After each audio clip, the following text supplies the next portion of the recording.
Good morning. Hope you're all doing well.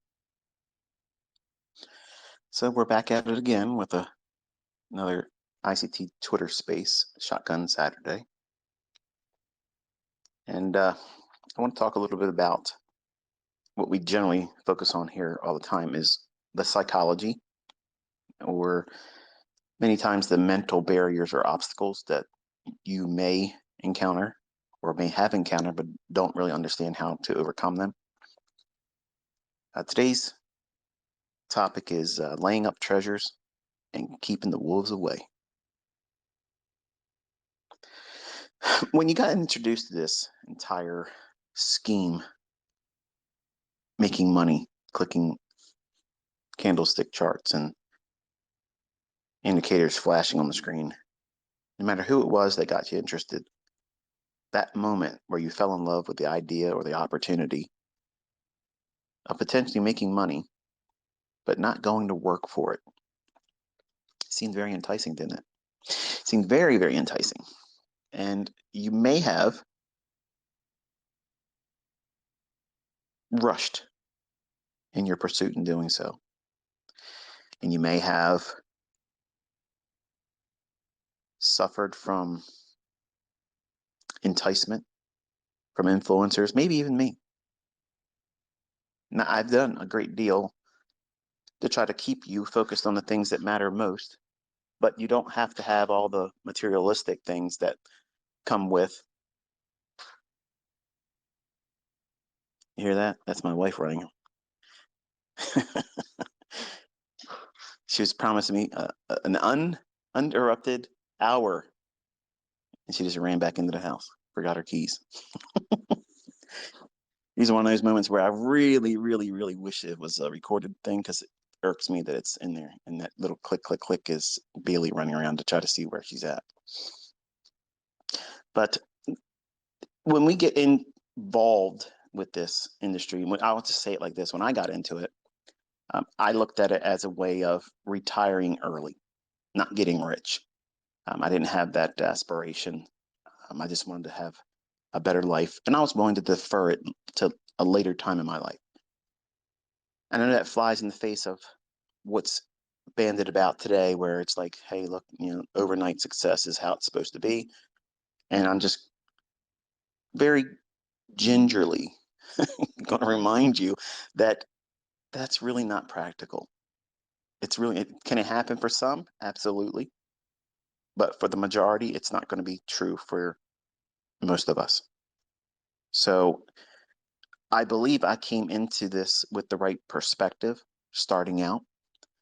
But as soon as you make a nice win, have a winning streak, and you have profits accumulating, that tends to change things. And what you may have started out with in your journey, and what your pursuits were, and the why as to what you're doing it for, and we're going to talk about that, it'll change. It'll morph into things that you may not have really were inspired by in the beginning. It may even fly in the face of who you are as a person or used to be. And even for folks that have not found profitability, and I've seen some of them online, I've seen some of them trying to be mentors, I've seen some of them trying to be traders or live streamers, and some of them, not all of them, some of them aren't really successful, but they talk like they are, or they soon will be. And there's nothing wrong with being positive, but there also is a limitation in terms of presenting it in a capacity that you are something that you aren't. Because what that will do is it'll create this expectation in yourself that when you actually do try to trade, and when you try to do things and take on risk, which is the primary discussion point today, you'll be afraid. You'll be afraid to take the trades because you've talked a good game. You've talked outwardly in the presence of others. But when it comes time to push the button, when it comes time to manage that risk, to manage your emotions, to navigate the psychological storm that real money, real trading on the hard right edge of the chart brings with it. So it's the quiet ones. It's the quiet ones that do all their talking in their journals, where no one else is seen, that they cheerlead themselves. They don't beat their chest. They don't brag. They don't do any of those types of things. They just quietly encourage themselves in the solitude of their journal, where it needs to stay. When we look at this industry, there's a verse. There's treasure to be desired and oil in dwelling of the wise, but a foolish man spends it up. What does that mean? Well, I'll apply it to trading. Okay, it can be used in a myriad of things, but I'm going to apply that saying to what we do as traders, how we go into the world of speculation for profit, and how we many times lose sight of what it is that we're trying to do. For me, it was trying to retire early. I was wanting to retire at 40. And things change over the course of my career and how I came up, just like it's going to change for you. But it's important for you to identify what is a low-hanging fruit objective for you. Now, I'm not saying sell yourself short in terms of your life, what would be viewed as successful or not successful. But unfortunately, social media, Instagram, YouTube, the influencers' effect on individuals. And I would have been very easily wrapped up in all this stuff too. And if I could go back in time and think about how I felt, this insatiable need to feel like I was worth something beyond the normal. I wanted to be outside the range of like everybody else. Not because I wanted to be better than everybody else, but because I wanted to feel significant, because I didn't grow up with parents that had any love towards me. So I got my love and nurturing from my grandparents. So I had a chip on my shoulder. So I was using the market as a way of proving myself worth to me and everyone else around me. That was the wrong approach to going into trading. I wanted to win back my ex-wife. I wanted to do things to have other people look at me and want to be me. I wanted to be that person. And if we had social media back in my time, if it happened to be like it is today, where we have Instagram and Facebook and Twitter and all these things that are available to distract us and fill our minds up with foolishness and self-worship and idol worship of other people. That's why I don't like it when you guys call me things like a king or a goat and stuff like that. I don't like that. But I would have been wrapped up in that stuff in 1992 when I first started, if it was available. And I would have fallen victim to it. And who knows what kind of egomaniac I really would have been. And I can see, and I'm sorry if you hear some chawing in the background, that's Piper. I had to give her a bone because there's no way I'd be able to do this Twitter space. And if I step away too far from her, she's going to start whining and crying. So let's get through it the best way we can, okay? But the idea of knowing why you're going into this, what's the purpose? What's the reason why you're doing it? It's for the betterment of yourself, yes, but there has to be something beyond that. Okay, when you lay up treasure for yourself here in this world, you're thinking, well, I want to have a nice life. I want to live a nice, successful life where I can do whatever I want to do whenever I want to do it. And I kind of promote that mindset. I want everyone to have that, yes. But there's got to be something more to it than that. And for me, when I started doing things for people outside of myself and the things that brought a greater sense of respect for risk, the idea of taking on new risks, was a little bit more challenging when I became a father, because prior to that, I was a cowboy. It was nothing for me to go in there and risk 50% of my account on trades that I had no business being in when I didn't even know how to trade. But when I had my son, Cody, putting aside all the drama that came with how I became a father, that changed a lot of things for me. It changed the way I viewed risk. I looked at things differently. And I thought to myself, when I take on risk, when I try to do something to increase myself, am I exposing him to more risk? Am I incurring more risk or potential of losing whatever I've gained in hopes of becoming better in the view of other people outside myself or him? So becoming a father for me helped me mature in a way that I would have not probably been successful at had I not become a father. So in short and in more specific terms, when I look at taking on risk and I placed my son in the middle of the conversation, will this next transaction make it easier for me to be a father for him? Or will it be harder for me to be a father to him? And for some of you that don't have children, what that means is if I lose money, it doesn't take food from his mouth. It doesn't keep him in a position of being unclothed. It doesn't mean that we're unsheltered. It just means that now my time, my energy, my focus away from the charts will not be able to be on him, because I will be in regret. I will be in sorrow. I will be remorseful for the things I've taken on in terms of risk. So it dilutes my attention as a father. Now I'm applying it to this real experience I had for myself. For those of you that are listening that don't have children, you don't have anything that is dependent on you. It's just you. You're a young person, and you're living a life that's free of all that.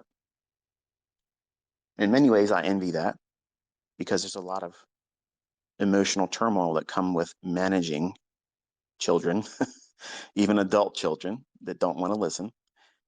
And you have to find that reason to not just, I'm willing to take the risk because if I lose, I'm still young enough I can make it back.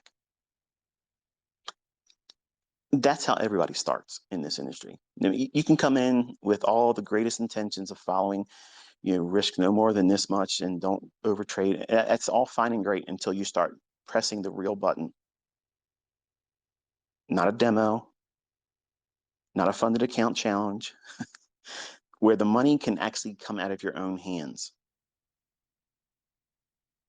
When that money comes in and out of your account, the weight behind that is not something that could be easily explained away. It has to be felt, it has to be experienced. And the worst thing that can happen is you get lucky in the beginning, because you think you're laying up treasure for yourself, and it becomes so easy to think that it's always going to be easy for you. I'm just going to keep stacking up my emerald bricks of dollar bill, y'all. Pick out my next thing I want to spend money on.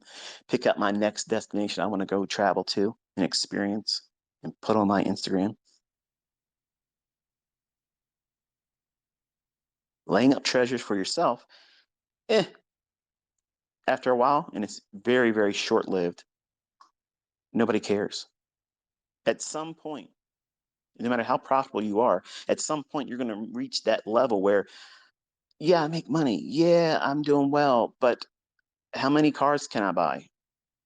And how many new things do I have to buy to keep people interested in me? And then you discover what I discovered in my 20s, that nobody really cares.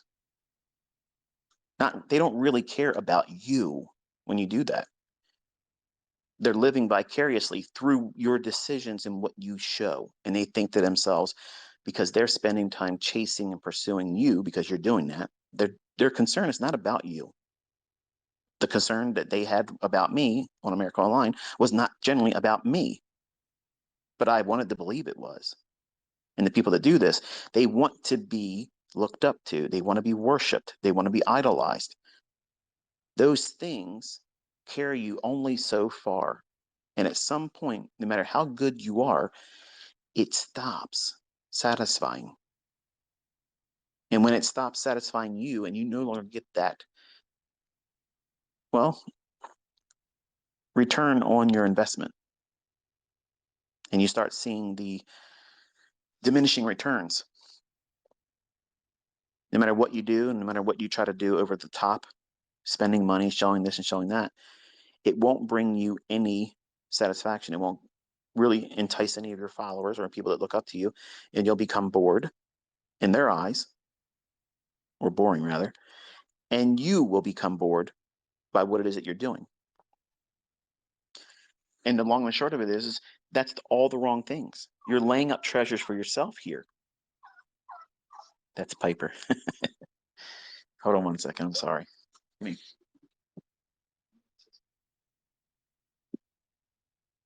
too big. Can't eat that. Oh.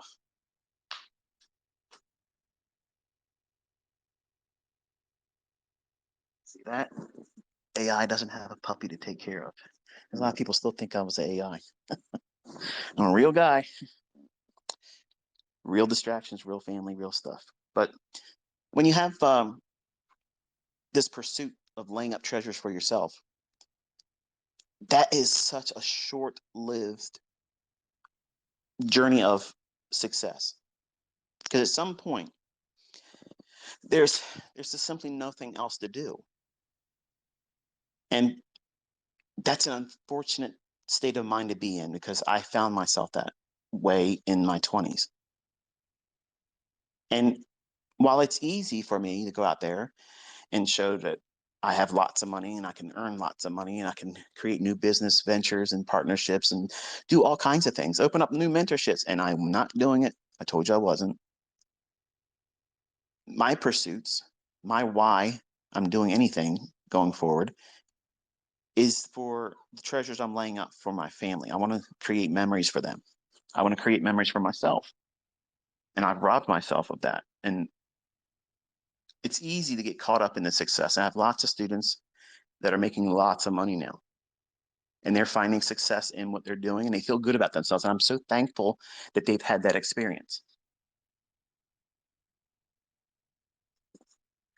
But I don't want you to think that that's all there is to it.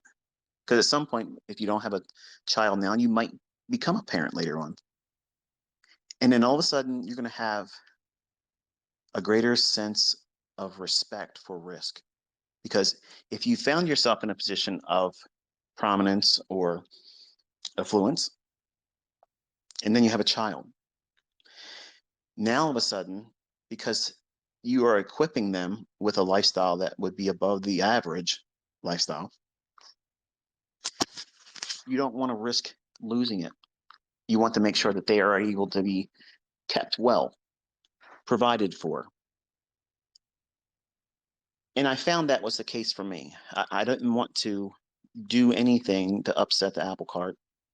I wanted to make sure that, when they were raised by me, that I wouldn't be in a position of lack like I was when I was younger. I know what it felt like to be sleeping in a car with a 1-year-old or less than a 1-year-old. I know what it's like to be homeless. I know what it's like to have no roof over your head, no money in the bank. I know what it feels like to have a seized bank account and having to file bankruptcy. I've done all those things before. I've done that. I've lived all that before. And when you have children, or for some of you that are listening, when you have a why that it's outside yourself, you do things for other people. They may not be directly related to you. They may not be your offspring. It may be that you want to sponsor the less fortunate. That's an admirable thing. It should not be broadcasted. It should not be out there say, I support this, I support that person, I'm doing this and I'm doing that, because that's your reward then. I'm trying to do this, folks. Piper's got every noisy toy going on in the background. I apologize.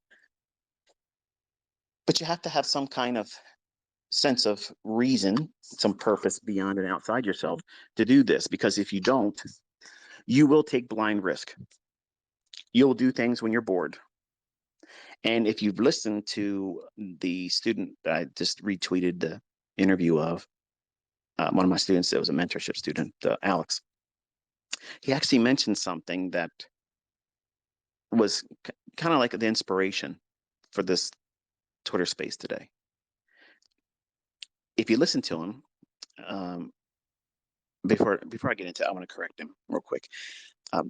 Power 3 was not invented by Larry Williams. Power 3 was my interpretation on how to correct his lack of understanding about how to buy below the opening price on bullish days or sell above the opening price on bearish days. So I'm not sure if there was a language barrier there on his presentation on the interview or in my discussions while he was learning, but Power 3 is mine. But he mentioned when he was doing his interview, he said that he would say many times he would find himself in the trades, taking trades and wanting to lose. Now, I'm sure when I heard that, I was thinking right away that there's going to be people, trolls, many of them, would love to pounce on something like that. And if you look at the presentation from a whole and then try to apply it to yourself, you probably understand really what he means, but don't really want to admit it. And here's my interpretation of what I believe he was trying to say. And I have experienced it myself, and I've seen other students do the same thing. I'm wrangling Piper right now. She's by herself. We have obedience school that Scout's a part of today.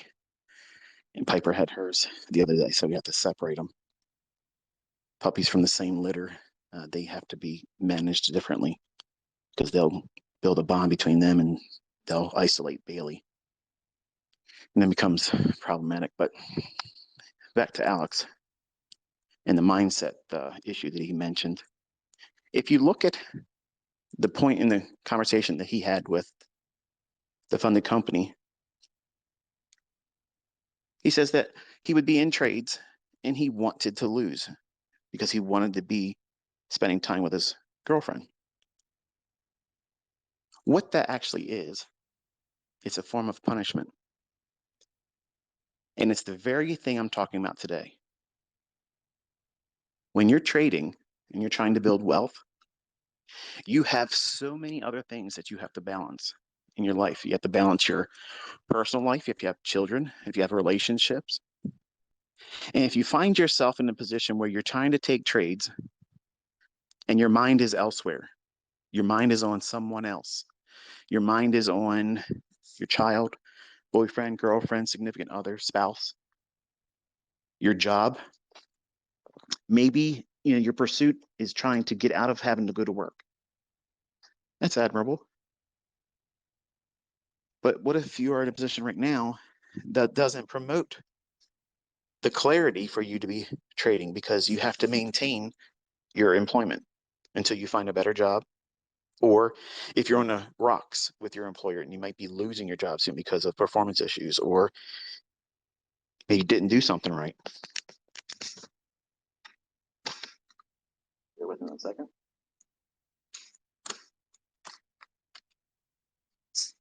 We're going to hear a little bit of nature now. I got to give her some running room. But the idea of these distractions, like you're seeing me have to encounter and manage while I'm doing this live presentation. Yeah, it takes a great deal of focus to trade. And for me, most of you, I'm easily distracted. I have short-term attention span, and I wrestle with a lot of things. If you are in trades or taking trades, or you find yourself taking trades and entertaining the idea that I'm probably going to lose on this trade, but what the hell? I'm going to just roll the dice and see what happens. And you're finding your thoughts linked to something outside of the market or the chart you're in. You're not respecting the risk. And what you're doing is subconsciously punishing yourself because you know that your time should be spent that thing, person, that event, whatever it is that's making itself known to you while you're in a trade. How do you deal with that? Well, you close the trade. You stop close the charts. But I'm beneath the spread. I'm in drawdown. The trade isn't in my favor yet. Just wait. No, because you know what's going to happen. Your mind is distracted. You're looking at things with a clouded mind. And subconsciously, you're wanting to lose. So that way you don't feel guilt without purpose. I'm going to say that in a better way. You want to make sure that you don't lose sight of the importance of that thing that's distracting you, that person, that thing that you should be doing, other than sitting in front of that chart, taking that trade. That's the more weightier matter. But your impulsiveness, the gambler, they're in the driver's seat. And he or she wants to build up treasure for themselves instead of building up treasure for something outside of yourself. For Alex, if you're listening, if you find yourself thinking like that, stop, don't trade. Only trade when you know that you're doing it to make a better life for you and your significant other. You're going to find that your trading becomes so much easier to manage the risk, easier to manage psychologically, because you're taking the risk soberly. It's not you that's just going to lose the money. It's you and your significant other. It's you and your child that you're supporting, and it's dependent of you. Put it in perspective like this. If you had a 1-year-old child, just learned how to walk, there's this little, they don't know anything. They don't know their left from their right. Would you encourage them to go out there and run around in traffic? Of course not. It seems like an extreme, right? But essentially, that's what you're doing. Many times as a trader, you're encouraging bad habits because you're not focused. You're trading for all the wrong reasons. And you're trying to store up treasure, laying up treasure just for yourself, where if I lose it, it's not a big deal. If I lose this account, if I blow this money, if I fail my funded account challenge, if I lose my funded account, I'll just reset it. That is a piss poor approach to mindset. That is absolutely the worst mindset that you can adopt or start forging. You have to be diligent about risk at all times, and you have to elevate the respect of that risk to a degree that will prevent you from trading impulsively. Otherwise, the wolves come in. What's a wolf? Trying to keep up with the Joneses. That's an expression we say here in the States. What that means is someone has something in terms of a track record. They've done something monetarily. They bought something. They went somewhere. You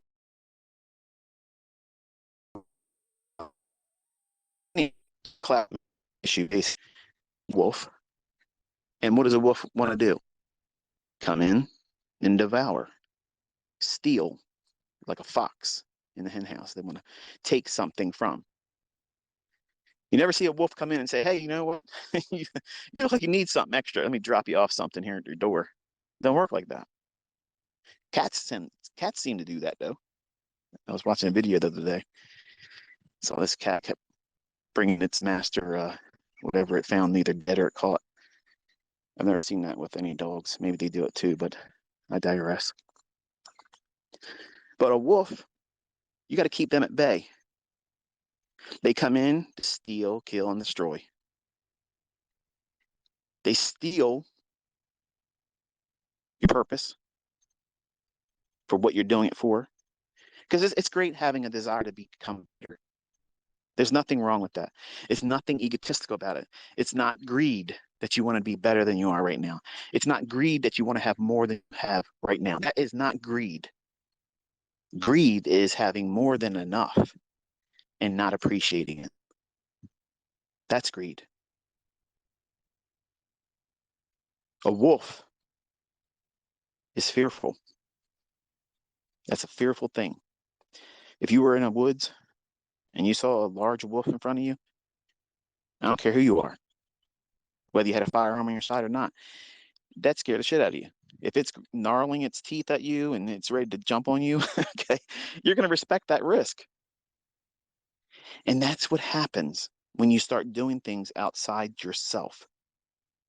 And that's what you need to be prepared to deal with, that level of risk and managing it. When you have a sense of purpose above and beyond yourself, you're now accountable to no one but you.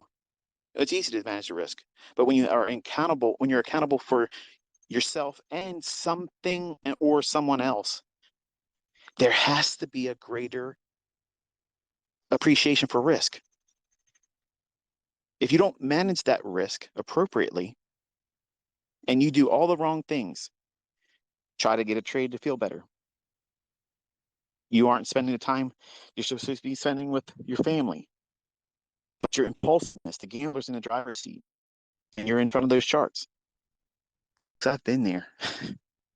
I have done damage that I cannot replace on an emotional level with my own kids, with my wife, that I can't replace that time with. And when I talk to you about these things, and these asshats are in my comment section saying he's railing about stuff about his family, nobody cares about that. You're a broke ass person that's never going to be anybody. You're never going to amount to shit. But you're going to leave comments from somebody that's already lived it and has learned the lessons painfully. So that way you, a broke ass that won't listen to good sound reason logic, to keep yourself from making the same mistakes that I have. That's a wolf. These people out here that try to give you financial advice and they're fucking broke. They're broke. They're working still, and they're going to tell you how to manage wealth. They're not wealthy themselves. They have no idea how to become wealthy. Not having even made it that threshold yet. That's a wolf. You got to keep them at bay. Keep them at bay. See, a wolf, the only thing about themselves. I'm not thinking about myself. I'm not thinking about myself right now. I'm talking to you, strangers that I'm not going to shake the hand of. We're not going to share a meal together. We're not going to be at a pub having a drink somewhere. But I know my voice carries far now. And some of you may listen to other people say things about what it is I teach, and you might be discouraged or maybe even doubt things. Well, you're seeing a live account. You've seen things called beforehand. You're seeing students that are coming forward. And don't think that I'm trying to discourage anyone.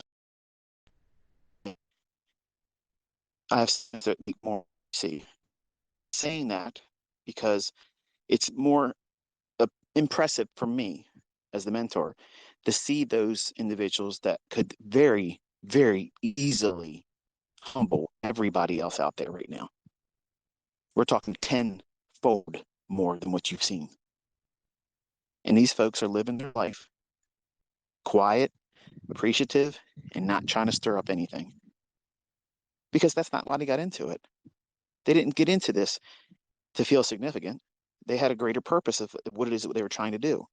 Their why for doing it is in and of itself outside themselves.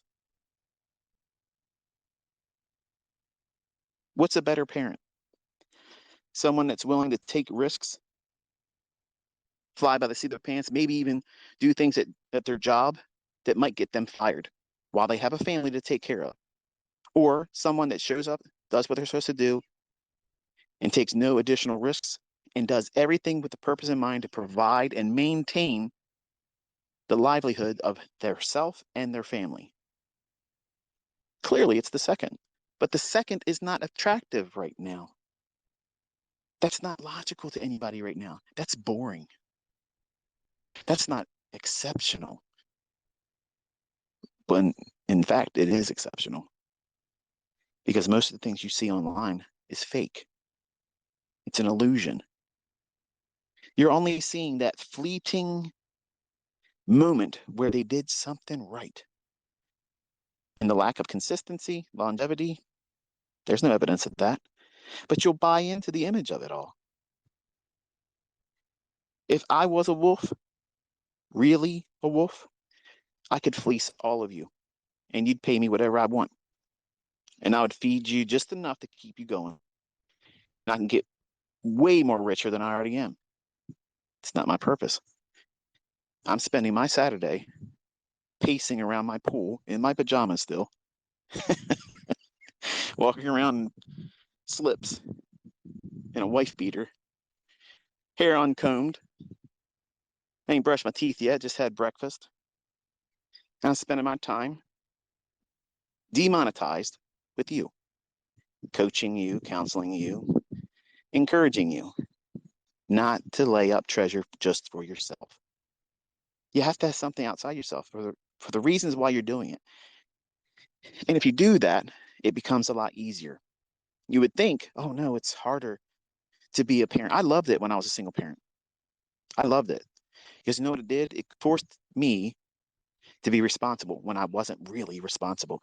I think if you would have asked me before I had a son if I was responsible, I would then at the time say yes, but knowing on what I know now about myself and really what I was doing at 51 years old, I really wasn't responsible. I was reckless. I was doing everything with wild abandonment, just pursuing some greater experience than I had the last time. And when I lost my wife, I wanted to be a womanizer because I felt that, I needed to do that to make myself feel better and to prove to everybody and other women that I'm worth being with. When the things I was doing was not something a woman would want to be with. I was not monogamous. I jumped around, slipped in beds, and slept with married women. That's nothing to be proud of. I'm not bragging. I'm telling you, some of you put me on a pedestal. I'm not a saint. I've made bad choices as a human being. I've made terrible decisions and choices in my personal life. And I'm talking to you because money will cloud your vision and you won't see the mistakes you're about to make. These things carry deeper scar tissue than losing money in a trade. I promise you, you have no idea the sense of remorse and regret that holds deep grips on me that I've done to myself that were self-inflicted because I didn't know any better. No one sat down with me and told me this is what you should have done, this is what you shouldn't have done. I was reacting emotionally and impulsively, thinking that I needed to do that to replace the pain I was going through, the lack of self-respect or self-worth that I had when I was a younger person. But you don't hear that now. When I'm talking, everybody says I'm arrogant. Everybody says I'm overconfident. Everybody says I'm a prick. That's because I've learned lessons that enable me to have this mindset. I'm not afraid. I know I can go out there and make money. I can touch anything and make it gold. But because I can doesn't mean that I should go out there and flaunt it in front of everybody. And you shouldn't either. That's a wolf mentality. Look at me. Yours is for me. Mine is for me. That's a wolf.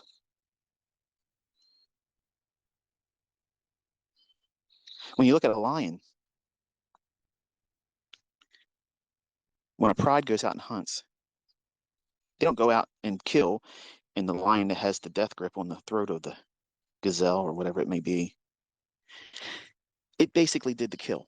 The other ones may hold it down, but that kill was by suffocation by one lion. She's got a hold of its throat and waits for it to give up the ghost. They take that meat home. They share it together. So they take on the risks of going after that prey, not for a single purpose of feeding their one single belly, but that purpose is the same mindset that you should have as a trader. You have to have something outside yourself you're responsible for. I promise you, if you are not doing that, you can tell me, you can show me statements, you can show me certificates where you got funded, you can show me payouts, but I'm going to tell you in the quiet, in the moments where you're by yourself, you're shitting bricks. You're in trades you know damn well you shouldn't have been in, hoping that it pans out in your favor. You're doing so many resets that the public doesn't even know about. That's the real you. And you're getting caught up in the idea of showing an illusion. Here's what I did. Look at me. When you just take a step back and say, what have I been doing right now? Up to this point, what have I been doing? Have I been doing things that are for the betterment of something outside of myself? Am I leaving something behind? For me, generational wealth is important, more so now than it's ever been, because my children aren't equipped yet to be able to manage the difficulty that the mental aspects of trading bring with it.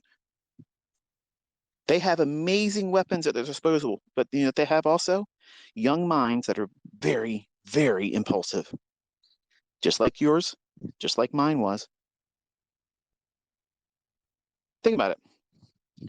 When you join the military, Air Force, okay, do they just let anybody just sign up and go in there? Hey, jump in this Raptor, fly it around, do whatever you want to do, try it out, take it a spin. No, of course not. Why? Why wouldn't they want to do that? Because it's worth a lot of money, and they can hurt themselves and other people in collateral damage. So there has to be some growing that's required and maturity. And I'm hoping that my children will grow into a greater appreciation for what it is that's available to them. But just because they have the ability to have enigma, recklessness, over trading, trying to be in there before it happens, trying to predict the setup, not take the setup. So there's a difference. We can anticipate a setup, but you're predicting, oh yeah, this by the time I enter, then there really will be a reason in there. You know what that feels like. You've been doing it for months, blowing accounts, trying to do it. Because you're taking on risk in and of yourself. The why that you're doing it is just you.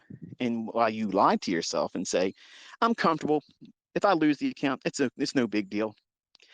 That is a piss poor mentality. Every single account, every single transaction must carry with it a great respect for risk. Because what you're doing is no different than someone that goes to Las Vegas with their life savings and pisses it away. Flies back home and wishes they never had the idea of going out there in the first place. Because they got lucky one other time. They went with their life savings this time. They put it all online and said, hey, I'm going to take the gamble. I'm going to take that bet. I'm going all in. And then the flop doesn't work out for you. And everything you put up is gone. You can only do that so many times, folks.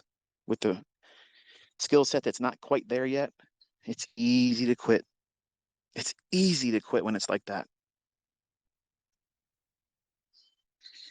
And you deny yourself opportunities that are before you. There is treasure to be desired. And you can take this and turn it into something beyond your wildest dreams. Or you can destroy everything with impulsiveness. Doing things that you shouldn't have done. Thinking about things you shouldn't have been thinking about. Worrying about emotions that have no basis for being in the process of what it is you're trying to do.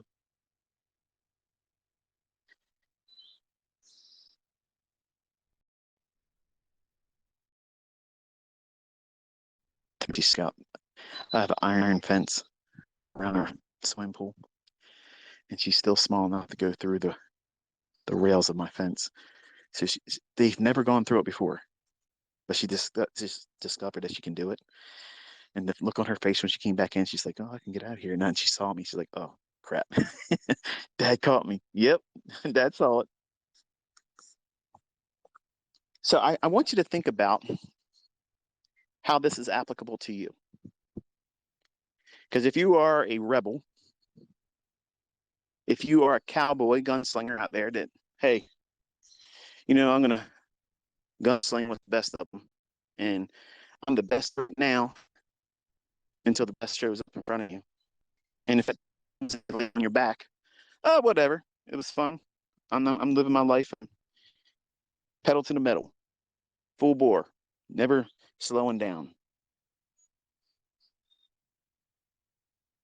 You might want to take some inventory and change some things, because this game is won by the long game, not the short game. Take a step back for a second. Step out of yourself. Present this entire industry right now as it is as a TV show. What do you see? Get rich quick. All you have to do is pay the reset. It's not your money you're losing. But the fuck it ain't. It is your money that you're spending on those resets and can't get funded or can't hold on to the fund account once you get it. So that bullshit is absolute money. What are you doing with it? Are you being a good steward with that money? How could you possibly expect to be rewarded with more when you can't even manage the little that you work with right now? And you think something magical is going to happen when you get funded?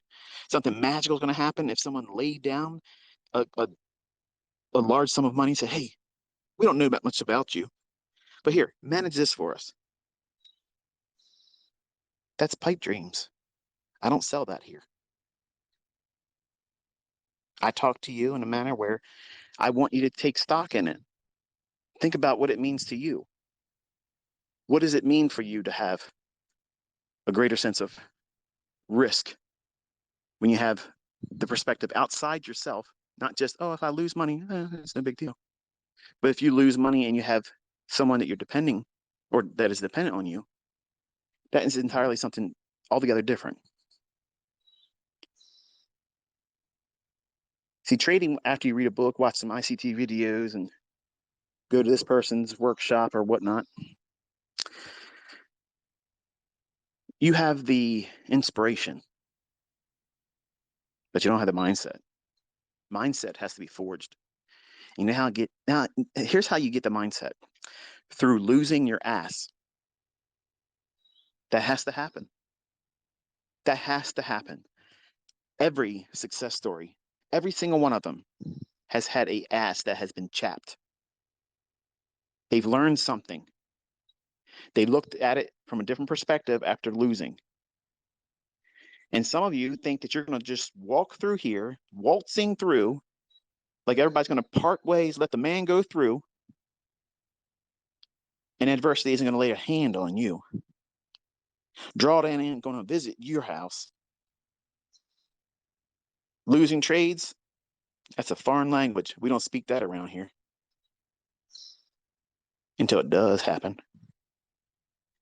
And all of a sudden your ass gets twisted. Oh my goodness, they're changing the algorithm. What the hell is this? This candle was supposed to be a fair value gap. They didn't respect it. Look at this. This was supposed to be buy side liquidity. They ran it. Now it should go the other way, and it just kept going up. Hello. Welcome to the real game.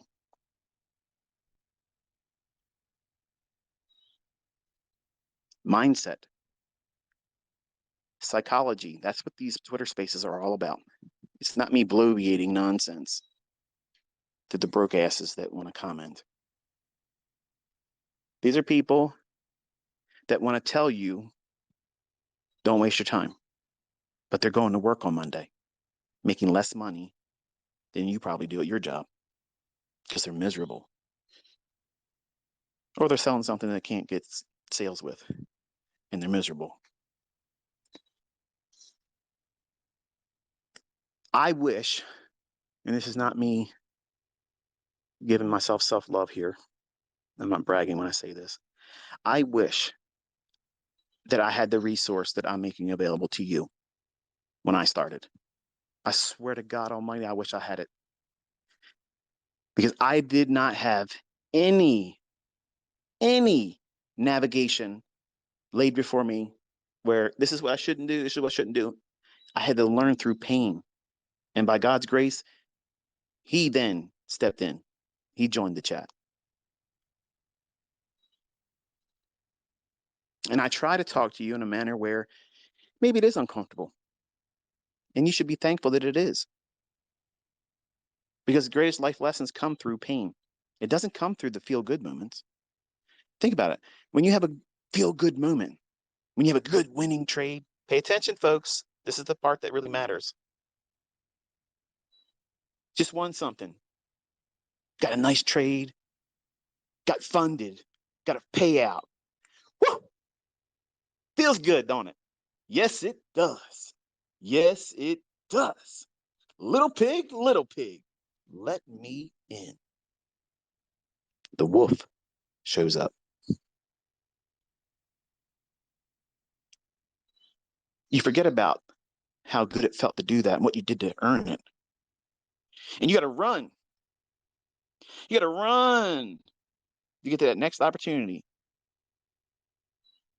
You need to get inside of another house. You got to move. It's moving day. The wolf's on your ass. We got to move. My brother, he's got a better house than me. I'm going to trade what he's trading. You might get success. You have that feel-good moment. Oh, man, everything I'm touching is just working. I'm a trader. I'm a natural. Little pig, let me in. Once again, that wolf shows up. Oh, shit, you and your brother, your trading partner, your study partner, ICT students, we got to go. It's time to move. It's moving day. My brother got a YouTube channel. He's doing this with smart money concepts. Let's go. You run on over there. Oh, my goodness, look at this.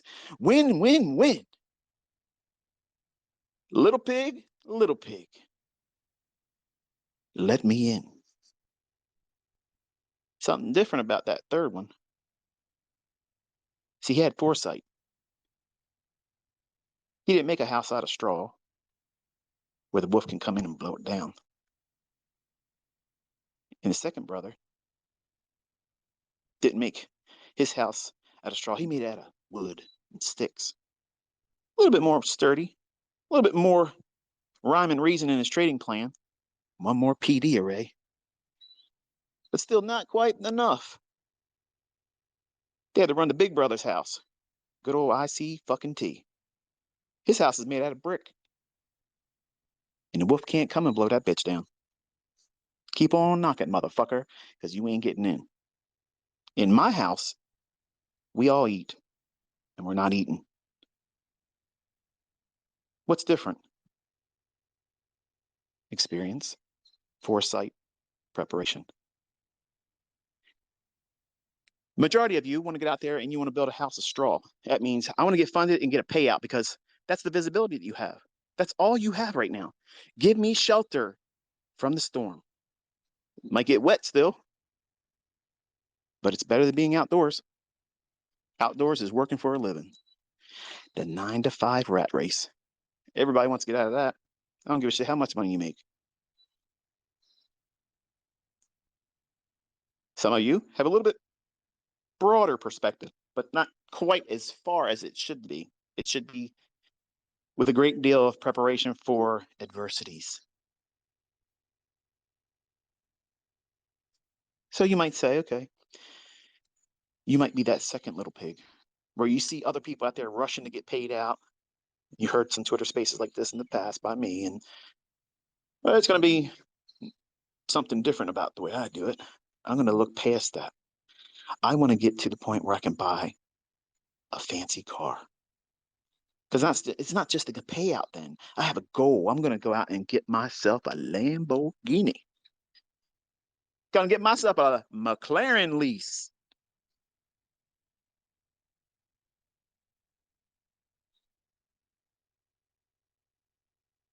The wolf's at the door. So you're creating bills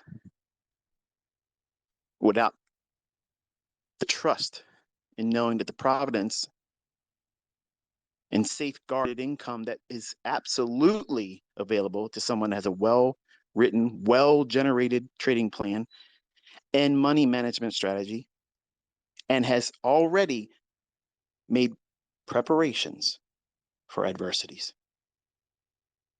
That's the person that went through the full year with no real trading. That's the person that did all the back testing, finding their own model, learning what it is that's going to cause them to be reckless. And they're building their house with brick because they know there's wolves out there. They know that the rain's coming and storm will beat against that wall and beat against that roof. And they want to make sure they have a sound structure around them, a mindset that is at peace, not trading impulsively because they want. You want. I used to be a wolf. Now, I don't eat lamb. And I don't eat pork. I want you to do well. I want you to thrive. I want you to succeed. I want you to have everything that your heart's desire. But I don't want you to lose sight of the costs that's going to be associated with it. And never lose sight with the adversity that are looming out there that you think that you're going to be the exception to. It isn't going to touch you. It isn't going to happen to you. When you build your trading plan and you risk the amount of money that allows for imperfection, even when you see yourself doing well in the future, do not take exaggerated risk. And the easiest way that you can start forging that mindset now is having some measure of accountability that is outside you. It doesn't mean go to your spouse who doesn't support you right now, that thinks what you're doing is foolishness. Can you imagine? I mean, my wife sees the fruits of all this stuff. And still, I can tell you with great honesty, if I told her back then, hey, this is what I'm going to do, and I'm starting out, because I was doing this already before I met her, she would have shot down everything, and it would have pissed me off. I probably would have got rid of her. She's very, very opinionated, and that would have affected me mentally. So God's perfect timing, he brought us together after I was already established. Some of you might be looking at the idea of this presentation thinking, it sounds like nursery rhymes and bullshit. Yep, it went right over your head. You ain't going to be successful. You want the secret weapons, but you don't want the user's manual. You want to go out there and blow your fucking heads off, messing around, trying to be Wyatt Earp, and don't want to understand how to do it safely. What keeps you in the game long enough to get what it is that you're seeking after? See, that third pig built a house of brick with a good, strong foundation. And I teach with that mindset. I want you to learn properly. Can I go out there and throw some Mickey Mouse shit together just to sell some coursework and make some fast money? Absolutely. Absolutely. But I also know human nature. 99% of you are going to be in a rush. You're not going to follow rules. Even my own private mentorship students, I'll lay down some instructions on them. Very plain. And it's amazing how many of them ignore the plain text of do this, don't do that, or you're disqualified. And they don't listen. And they've been with me for years. They actually paid me. Is it me mentoring them poorly, or is it them themselves not following instructions? It's them themselves not following instructions. So if I'm going to do this, if I'm going to mentor, if I'm going to teach, I'm going to pour myself into it. And I'm going to do it exactly how it needs to be done. I'm not out here trying to get the, well, approval from any of you. I live this. And you're seeing students that are courage enough to go out there and make themselves known and the fruits thereof. I could say, hey, look, all my students that are profitable, since you have respect for me, answer all those people out there that have things bad to say about me and what it is that you spent time and money learning. Go out there and show them what for. I'm not a weak little minded bitch. I don't need that. And they don't need to do it. But some people are just built differently. They just want to go out and do it. Because, like me when I was younger, I have a chip on my shoulder. I need to prove self-worth. Because you don't know what it feels like to be a child that your own parents don't want nothing to do with. And one of them had to threaten the other one's life just to make sure that you were born. That's some heavy shit when you put it on you. So I spent my life building something in me to make my parents understand that that shit didn't stop me. I didn't grow from the same vine they did. I cut myself off. I planted myself here. And all of you are my fruit. I'm living for all of you. What am I getting paid right now? There's dozens of people that are I'm doing right now you're listening to.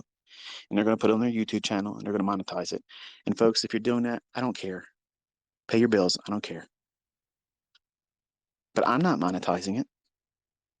I could. These are all things I could be putting on my YouTube channel. And yes, I might drop some F words once in a while, but as long as it's not happening in the first 30 seconds, they won't demonetize it.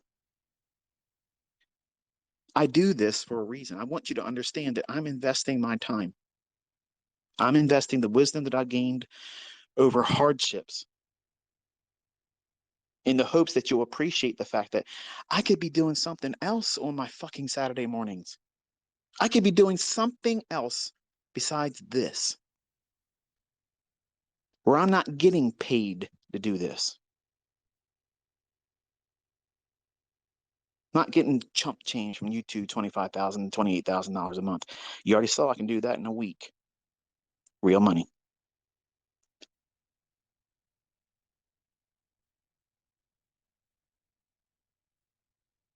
Some of you stand in your own way. And you don't understand when I'm trying to ask you to take stock in yourself. What is it you're doing wrong? That's an uncomfortable thing to pursue and try to investigate. What is it you're doing incorrectly? All of my personal students that are profitable, they have done that. And they don't hide from it. Ask any of them that are making fucking real money. Hey, what did you struggle with most? What do you struggle with still today? What was your greatest learning experience? What are your weaknesses? They're easily answering you what they are. They're not like these fucking misfits online, hiding like they don't have any weaknesses at all. Only showing you wins, only showing you the sweet stories, showing you shit that mentorships and coursework sells will yield them in terms of profit.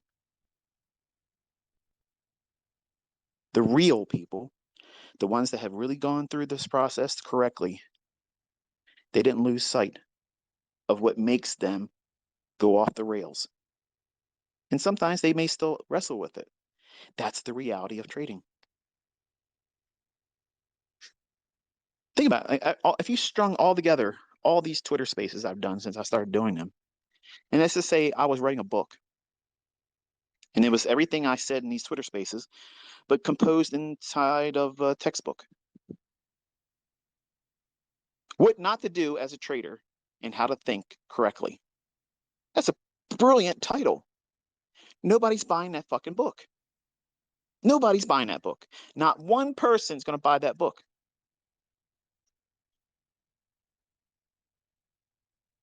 How to learn to trade with a demo account over 12 months. Nobody's buying that fucking course. Nobody's buying that book. Nobody's watching that playlist.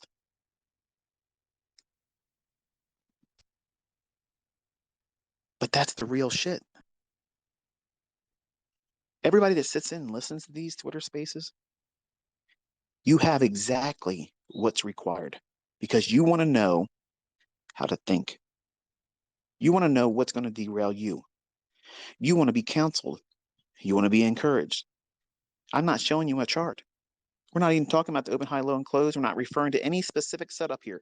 We're talking about what's going to be the definitive ground bottom of the road. This is down to the brass tacks, down to the chrome. What's the success or failure in you? You. It's always you. And some of you aren't equipped to accept that fact.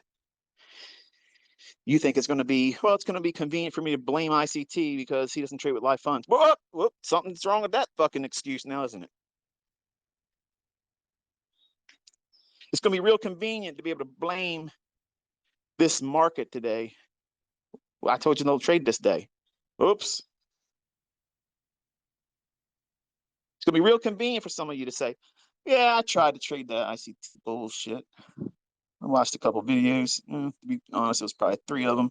Never took any notes, but this guy talks too much. He's full of shit. So that's the reason why it don't work. Well, that's you, buddy. Half-ass Allen ain't going to make it in here.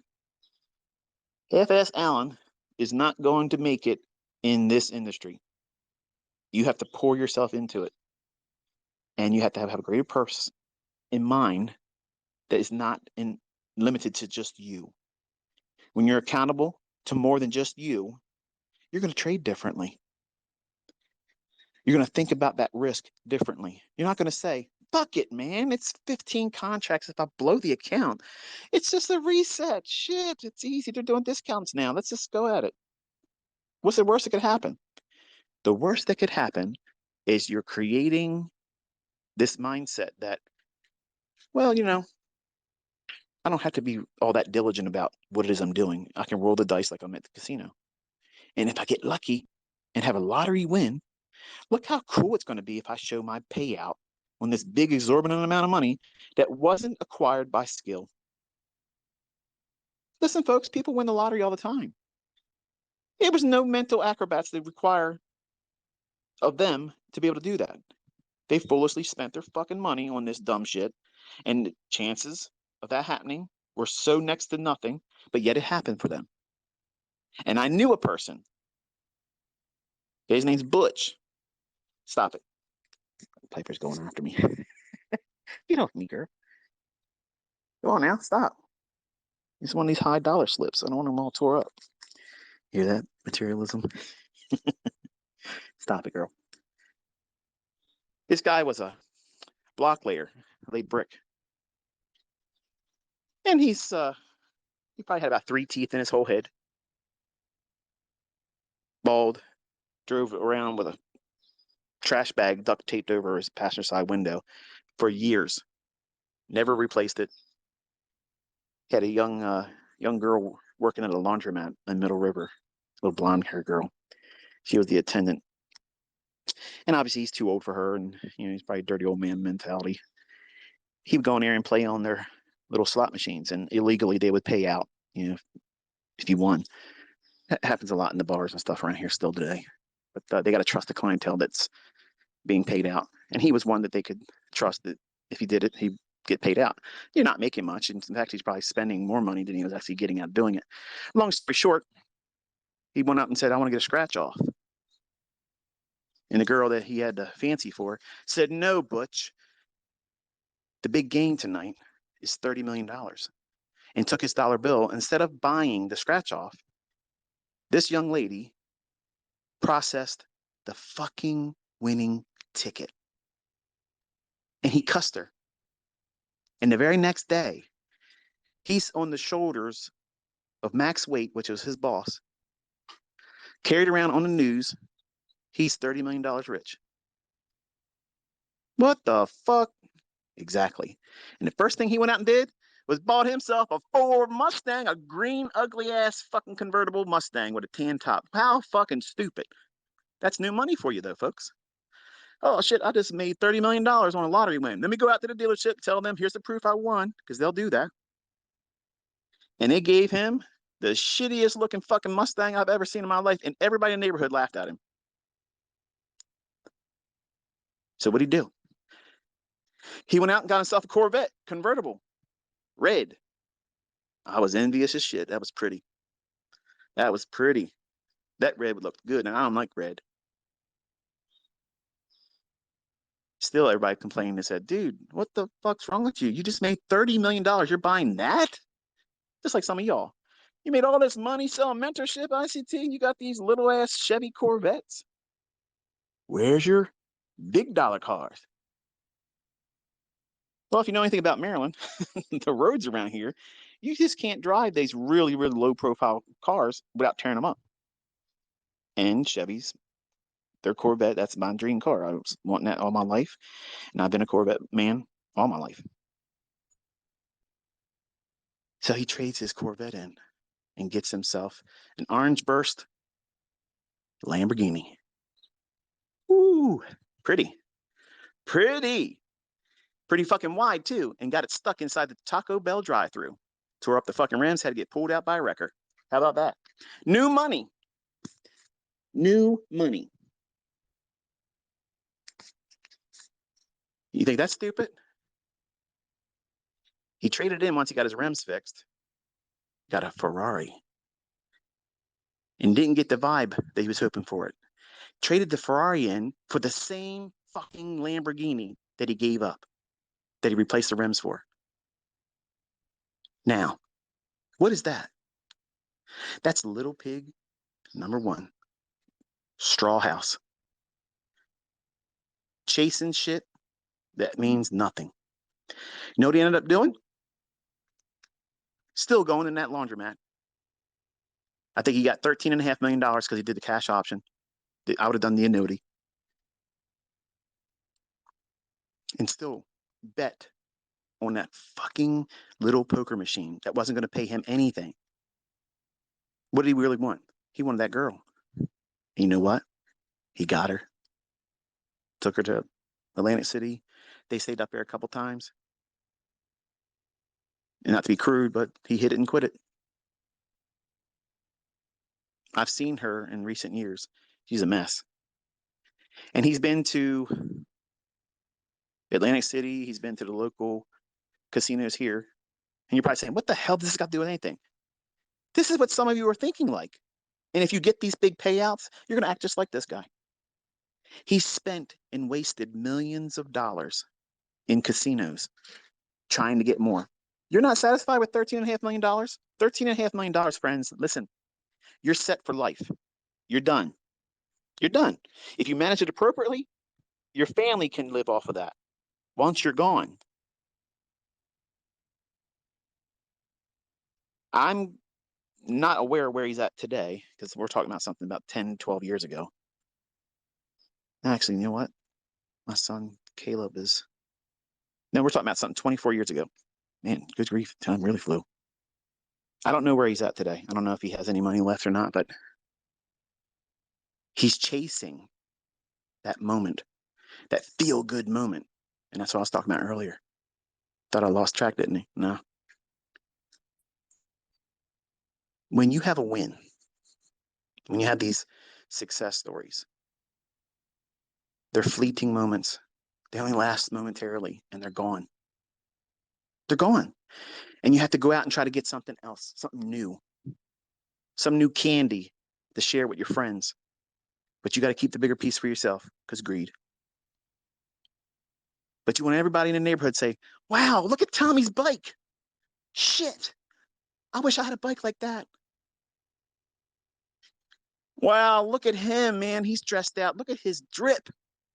Shit. His kicks are awesome. I'm going to get a pair of them. I don't care what I got to sell on Hawk. I'm going to get that. That watch. Look at that watch. Wow, you spent that much? Man, if I had a watch like that, people would really respect me. Let me tell you something, folks. I have watches that cost more than anybody that's an influencer in YouTube finance. for Forex or futures. I have watches that cost more than their fucking houses, okay? I don't need to show you that. Who gives a shit about that? They're not good investments. When the shit goes upside down, that watch is going to do nothing for me. Nothing. My Corvettes aren't going to do shit for me. The money in the bank ain't going to do nothing for me.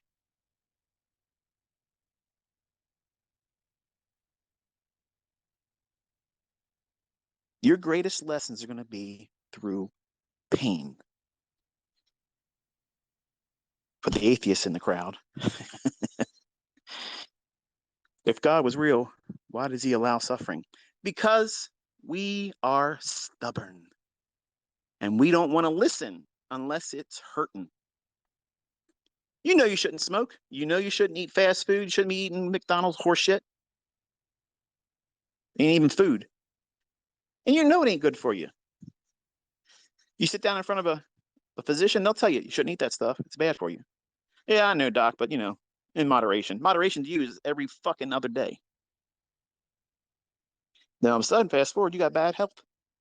You're overweight, cholesterol off the charts, blood clots, everything. You got everything wrong with you. Now, all of a sudden, now, because you got chest pains, now because you can't walk across the floor a little bit before you're winded, now you want to listen to the doctor's advice. Good doctor, please give me the good news. Give me some good news. I need to feel good. If you listen to that physician and somehow turn your health around, what are you going to remember most? You stuffing your face with that poison, calling it food, and convenience? Or are you going to remember this doctor saved my life and caused me to make a change in my lifestyle? Pain. Pain. Nobody wants to exercise. Nobody wants to change their diet until they have a heart attack.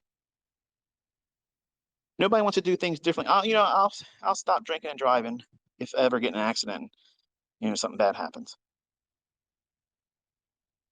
Some of you just need that kind of drama before you pay attention or think about the potential risks. But are you going to drive your car drunk with your kid in your car? Are you going to willfully go out and get yourself in a position where you can get drunk, knowing that you're going to drive your own child around with you? If you're sane, you would never make that decision. But if you're by yourself, you don't have any accountability to anyone. You're going to do what many people do. They get out and get inebriated, self-medicating themselves because they hate their life. They've made their choices in life and they're too lazy to change. I mean, hey, it is what it is. And you go and you drive drunk. You might get lucky. You might get home safely one time. You might not. I have family members that are gone now because of drunk drivers. But those life choices have painful consequences, and they are the most impactful learning experiences. You never learn anything by wins. You never learn anything by the sweet, sweet savor of profit. It's always taught in drawdown. It's always learned in loss. That's why suffering is permitted. Spare the rod, spoil the child. Your best learning comes from getting your finger burnt when you touch that pot. Your parent told you, don't touch that, it's hot. What's that mean? Oh, yeah, now you know. Now you know. Welcome to fuck around and find out. Population increased by 1. That's the reason why suffering exists. And you should not be hateful or spiteful when you have losing trades, because there are opportunities for you to improve. You're in drawdown. I counseled someone that sent a tweet. I'm so disgusted with myself. I lost 50% of my account in the last few days trying to do something, this and that and the other thing. Well, what's the rule around here? We don't piss and moan. Pissing and moaning are for failures. You want to be a failure? Do that. Because all your attention, your energy, and time is being devoted to something that's not going to yield any fruit to you at all except for rot.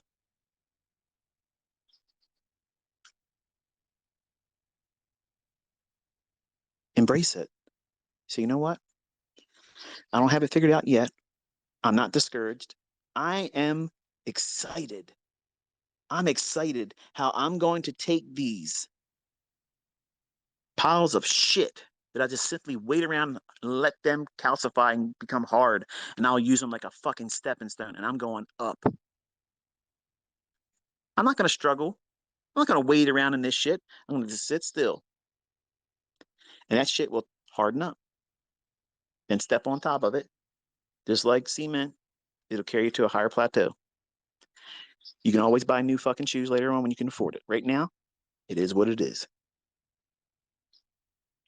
Everything is temporary, folks. Everything. And success, if you allow it to be, it too can be temporary. You don't want temporary success.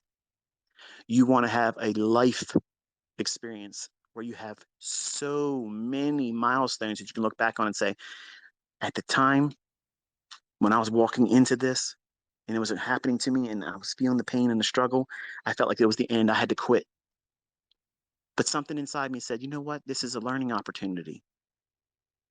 It's just like a bad day at work. You still got bills to fucking pay.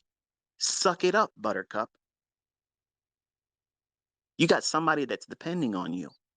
You don't have a child? Okay. You do. It's your future self. Are you trading with your future self in mind? Because you probably aren't. You're recklessly gambling. You're trying to do Mickey Mouse shit. And then bitching about, well, you're getting cartoon results. That's what you're doing. You're out here looking at people trying to be icons in the industry, and they're all comic strips. They're comic strips. They're fucking cartoon figures, okay? These people have no wisdom. They have no experience in being successful long term. But they're going to be your source. You're going to draw from them like a well, and the water's tainted. They're lying to you. They're giving you piss poor advice, and they're giving you the image routine, hoping that that'll distract you long enough so you can keep them getting paid. I want to see what you all do. I want to see how you live, whose lives you impact, what you do with it once you're there. I enjoy doing this, but I have the latter part of my life to sit back and observe what my students do with this. How do you live your life? Do you live your life like an asshole? Are you a pillar in the global community where you're not trying to be all about you? Are you making an investment in other people's lives? Are you impacting other people's lives in a positive way? That's why I'm doing this. I know all the things I have in this world is bountiful. I'm blessed. I'm absolutely blessed, Father. I'm so thankful that you favored me undeservingly. I did not deserve any of these things. I did not deserve to be chosen to have this understanding. And many times I fall on my face as an advocate for him because I don't have the ability to control myself sometimes. But I don't think that he chose me foolishly. He knows my heart. He knows my intentions. And when I talk to you this way, in a manner, in a capacity that is not yielding anything monetarily to me, it's not giving me anything except for peace of mind knowing that I've instilled in you experience, wisdom, life experience that unless you go through these painful events, you may not be of the mindset that see it as a learning experience. It could be the ticket out of here and you don't ever want to do it again. That wasn't for me. I took lots of breaks and I called it quitting. But there's a lot of wrong ways to do this stuff. And it's always packaged as the easier shortcut. There is no shortcut. There's no way around the hard, one step in front of the other journey. It's Piper chilling up a pair of swimming goggles. My son Cameron's going to be upset about that, but it serves him right. He left them on the ground. I told him to pick them up. Life lessons. He'll remember that now. He paid for it with his money. You're a terrible father. You're letting your dog chew up his thing. Save your parenting advice. I have children that aren't doing what I want them to do. Hardship is a lesson. It's a good taskmaster. He's not going to want for anything, even though he has to go out and buy another pair of goggles. So anyway, there's a lot of wolves out there that are wearing sheep's clothing. They look gentle. They look approachable. I want to go over there and pet that sheep. This person over here, real quiet. The only thing negative to say, they're always positive. Buy my course, buy my bullshit. Are they really what you think they are, or are they a wolf? I don't know. That's for you to determine and decide and experience on your own. Throughout this life, I've been a lamb. I've been one of those little pigs, and I've jumped from one thing to the next. And I live in a house of bricks now. It's rooted in my faith in the Creator, who obviously made this accessible to me, because if he didn't want me to have it, I wouldn't have it. I would fail in front of all of you, and I wouldn't have anybody doing anything with the transferable knowledge that I've made available to all of you. And I know what my reward is, because I live my life through helping all of you. It's not always easy being out here in front of you like this, where I'm unfiltered. Many times, and today's not one of them though, but many times I've cringed at my presentation, and some of you like those the most. I don't like them. They're embarrassments to me. But I did very, very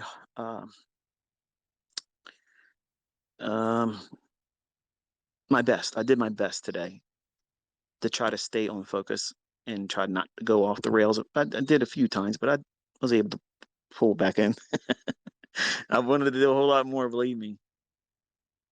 But I think there was an audience that heard what they needed to hear today. It may not be for all of you, but it's okay. And like I said, Alex, he inspired this one today with his comment about how he wanted to lose, and that's self-punishment. And I want you to think about that in closing. I want you to think about how, if you're in the trade, if you're about to take the trade, and you know that you should be somewhere else doing something else, don't trade. Because your mind is not going to be on following price action. You're not going to be following the institutional order flow. You're not going to be checking continuously if the signatures are supporting your trade idea. You're going to be thinking about, I wish I'd have done this. I better take care of this. As soon as this trade's done, I'm going to go do that very thing. But right now I got this to worry about. And then all of a sudden your subconscious rises up and says, you know what? You need to learn some humility today. And you allow it. You invite it. And you encourage it. Knowing at that very moment that you know that you have lost the plot. You know that that trade is next to 100% going against you. It's not going to pan out. But what do? You stay with it. You stay with it. You're applying the mindset that you should subscribe to when you are following your rules and your model. You're applying it there. See how the miswiring in your head is? It's self-inflicted. You need to elevate the purpose behind why you're trading a specific model that you trust, that you've seen the fruits of it by backtesting. Does it really exist? Some of you don't believe it. You just hear me say it. And if I say it, then it must be the truth. And I'd always challenge all of you, don't believe what I say. Go into the charts and see it for yourself. Because once you see it, no one, not anyone, is going to be able to convince you otherwise. And that is strength. That's not just confidence. That is strength. That's power. You can tap into that anytime. No one can strip that away from you. No one can take it from you. No one can rewrite it. They can't discount it. They can't replace it with some other Mickey Mouse horse shit, indicator-based horse shit that doesn't make any fucking money long term. Gimmicks. We don't have them here.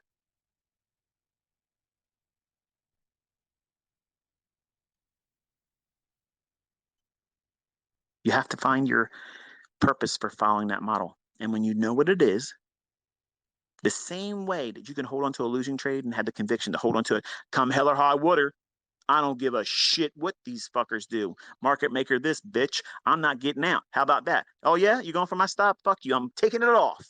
I'm going to show you. Well done. Well done. 35% drawdown. Well done. Nobody could have done better than you. Man, look at that. No one's doing it like you. Yeah. What happens if you really listen?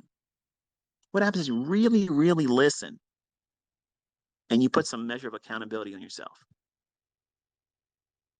Now, I'm not talking about stressing yourself out. I'm talking about real accountability where you're doing things for the purpose of not only in bettering yourself, but something outside yourself. It could be a relative, it could be a spouse, it could be a relationship, girlfriend, boyfriend, could be a niece or nephew. My one niece, she's in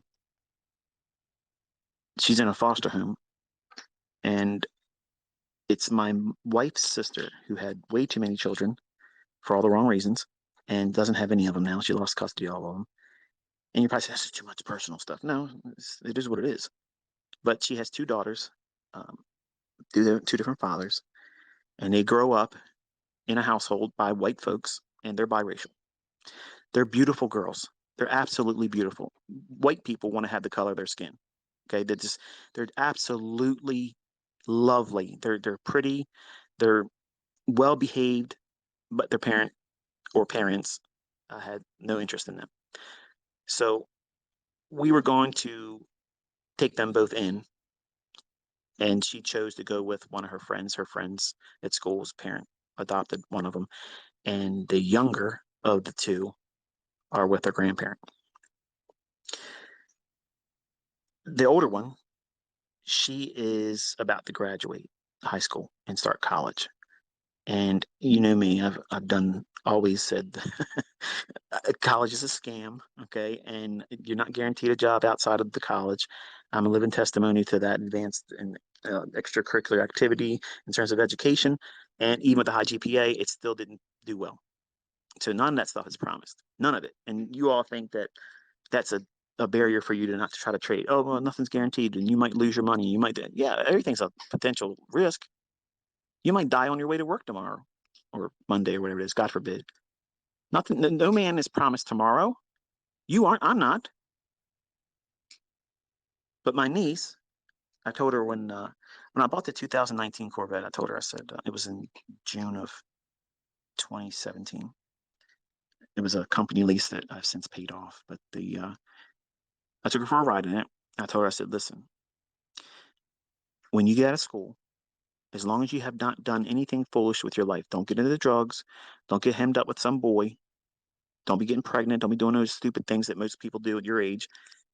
If you get to that point, I will get you your first car, and I'll help you if you want to go to college. If you want to do that, that's fine. But don't make any poor choices with your life early on.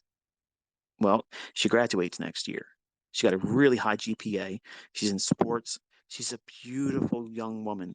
And I can't wait to invest in her because I want her to have every advantage. I was hoping that we could adopt her, but you know, friends are friends. And I guess if you have a friendship that's started with the younger ages and the lower grades, it becomes like a sisterhood type thing. So she chose there. For the most part, they've done all well. They don't live very lavishly, and I've been wanting to do a lot of things for her, but because if I did that, I would feel obligated to do that for the other kids that they have, and I don't really like their father.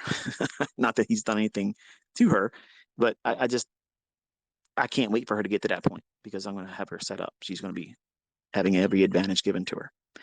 That's what I'm talking about. Have something that you're accountable for outside yourself. It's easy to find that. Go out and find somebody that is in need of something. You want to learn how to trade really, really good? Find someone that you're going to invest 30%. Yeah, 30% after taxes. You're going to invest in them to acquire something for them. But don't let them know about it. That doesn't build entitlement mindset in them. And when you have it together for them, you bless them with it. You have no idea what that feels like. That sense of purpose, that sense of accomplishment, it feels so much better than just you making money in trades. It doesn't make any difference. It makes no difference at all. None. When you compare it to this. I was making over $560,000 a week when I was doing my mentorship. That shit don't feel like nothing compared to going out and buying someone their groceries when we're in the grocery store. You can see, you read them, their face. They don't have the money to pay for that stuff right now. And you watch them as you're walking through. I'm like a shark going through the aisles.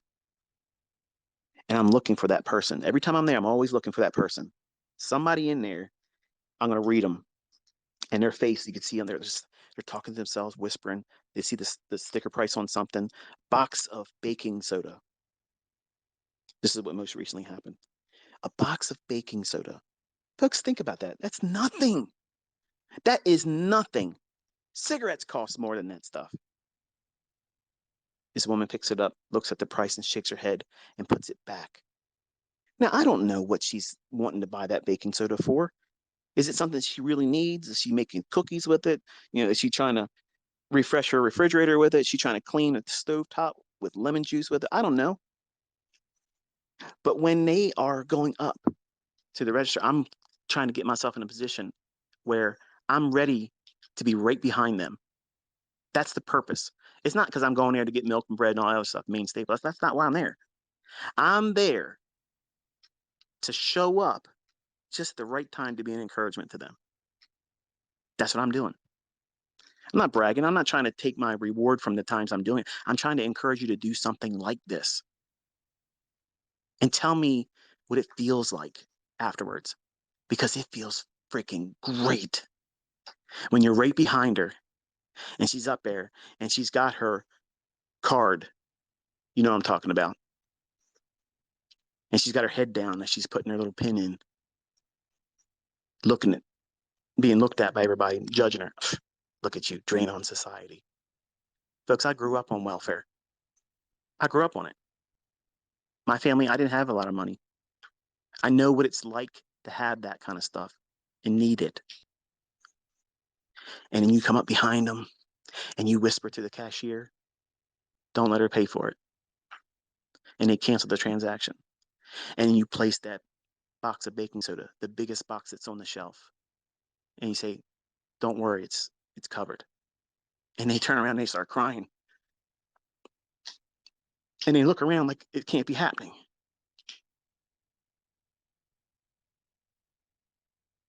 If you trade, if you try to succeed to make more for yourself, that's all it'll ever be. And you'll never be satisfied. No amount of money is. But even the smallest insignificant amount of money that you help someone with at a time when they don't even expect it ever to happen. And you walk into their life right at that moment, you're like an angel to them. You don't think that the Father's going to give you a reward for that? Everything I have down here is nothing. It's nothing. It's all loss compared to what I'm trying to get later on when I'm not in this flesh. If you do conduct your life like this and you try to reach other people's hearts, encourage them, I'm not saying turn them into traders. I didn't say, hey, look, go to my YouTube channel. That didn't happen. But these people are at their wits' end. They can't make ends meet. What is she doing without that day? What is she trying to put off? Oh, I don't need that so-and-so. I can afford it right now. And when they grab a hold of you and they squeeze you and thank you, they don't know who you are, but they're so thankful that you stepped in their life at that very moment. Let me tell you something. That right there, you tap into that and you want to be successful for things like that, there is no limit. There is no fear because you're going to trade differently. You're going to think about things differently because it's not your money. It's not your money then. You'll be a better steward with it. You'll live a purpose-driven life. And those moments, those last forever. Those moments, she's going to go home. She's going to tell her husband, hey, you ain't going to believe this. You're not going to believe this. I saw how much baking soda was. I couldn't believe it. I couldn't justify spending that much on it. I put it back on the shelf. And this guy comes out of nowhere, pays for the groceries I have in here, and puts a bigger box of baking soda up there and says, it's covered. I would love to be a fly on the wall in that conversation. I would love to be a part of that moment where they share that testimony. And the Lord empowered you, me, whoever else that does these types of things gets all the glory. You're spending it wisely.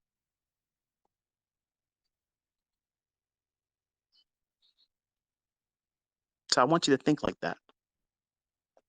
Think outside yourself. Because it's really ugly when it's just about you. It's not sexy. It's not cool. It's not encouraging. It's disgusting. There's no fruit in it. It just looks good outwardly to people that think it is worthwhile. But when you buy nice cars, trucks, boats, RVs, homes, plural, that stuff wears off real fast. And that's why rich people that keep buying stuff all the time, they're miserable because they have no purpose. They serve no purpose in this world except for self-gratification and what people think of them. And I'm leaving right before I become bigger than I want to be. I'm already really too big for my britches in terms of the attention. I don't like all this attention. And I want to make sure, you may not be able to hear me. There's a couple jets going over top. Give me a second here.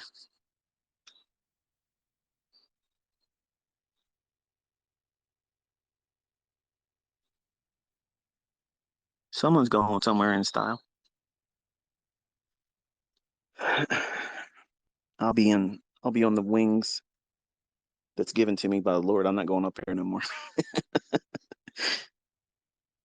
But lost my train of thought. Yeah, I want to leave before it gets any bigger than it is. Too many people talk about me, even the supportive perspectives, and I just don't want to be that. I don't want to be that. And hopefully, in November, you will all have received what you were wanting to receive from me. And most of you that don't think that you did receive it are the ones that's going to have to go back through the content, the notes that you've taken if you've done so, and do a lot of self-reflection, because that's what's holding you back. It's not for a lack of trying on my part. It's not for a lack of providing the content. I did not hide it from you. I've laid it out here for you.